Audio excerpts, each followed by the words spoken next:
Hello, welcome to the Wisdom Years. I'm Wayne Morrison. In 1985, a singer-songwriter named Suzanne Vega released her debut album, and it's a fantastic piece of work if you haven't heard it. But up until the age of 17, Suzanne had been taught by her mother that her father was a Hispanic man. In fact, he wasn't.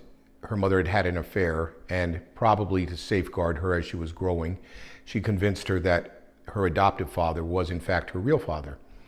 But Suzanne spent a lot of time and effort identifying and clinging to an identity that she never really was.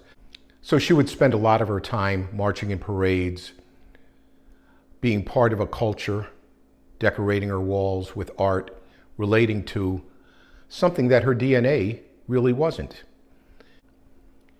In 1958, Rodgers and Hammerstein released a musical called South Pacific, and in it was a song that had these words: "You have to be taught to hate and to fear. You have to be taught year after year. It has to be drummed in your dear little ear. You have to be carefully taught."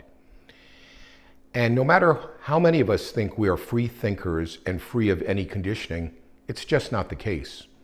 We have all been conditioned, every one of us.